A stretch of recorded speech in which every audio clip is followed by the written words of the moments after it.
Hi friends, നമുക്കിന്നൊരു crochet work ചെയ്താലോ? ഞാനൊരു ക്രോഷ്യ ബാഗാണ് ചെയ്യാൻ പോണത്. അതിനായിട്ട് ഞാനിവിടെ യൂസ് ചെയ്തേക്കുന്നത് 8mm ഹുക്കും ഊളിയാണോ. ഇതെൻ്റെ ഫസ്റ്റ് ക്രോഷ്യ പ്രോജക്റ്റ് ആയതുകൊണ്ട് തന്നെ ഇതിൻ്റെ ഫൈനൽ ലുക്ക് എങ്ങനെയായിരിക്കുമെന്നൊന്നും എനിക്കറിയത്തില്ല.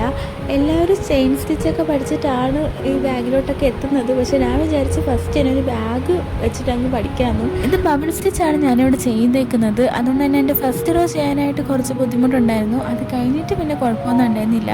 ഒരു 2-3 ദിവസം എടുത്തത് ചെയ്ത് തീർക്കാൻ വേണ്ടിയിട്ട്, കാരണം കണ്ടിന്യൂസ് ആയിട്ട് ചെയ്യാനായിട്ട് എനിക്ക് ടൈം കിട്ടിയില്ല. രാത്രി മാത്രമായിരുന്നു ടൈം കിട്ടിയിട്ടുണ്ടായിരുന്നത്. ഇതിൻ്റെ ഫുൾ വീഡിയോ ഒന്നും ഞാൻ എടുത്തിട്ടില്ല, കാരണം ഞാൻ ഫസ്റ്റ് ടൈം ആണല്ലോ ഇത് ചെയ്യുന്നത്. അതുകൊണ്ടാണ് എടുക്കാഞ്ഞത്. അപ്പോൾ ഇതുപോലെയുള്ള ക്രാഫ്റ്റ് വീഡിയോസുകളും സിമ്പിൾ ക്രോഷ്യ പ്രോജക്റ്റുകളൊക്കെ ആയിരിക്കും നമ്മൾ ഈ ചാനലിൽ ചെയ്യാൻ പോകുന്നത്. നിങ്ങളുടെ സപ്പോർട്ടും കൂടെ ഉണ്ടെങ്കിൽ നമുക്ക് ഇനിയും ഒരുപാട് വീഡിയോസൊക്കെ ചെയ്യാം. അപ്പോൾ നിങ്ങൾ എന്ത് ചെയ്യുക, ലൈക്ക് ചെയ്യുക, ഷെയർ ചെയ്യുക, സബ്സ്ക്രൈബ് ചെയ്യുക. ഇതാണ് ഇതിൻ്റെ ഫൈനൽ ലുക്ക്. നിങ്ങളുടെ അഭിപ്രായങ്ങൾ കമൻ്റായിട്ട് പറയണേ.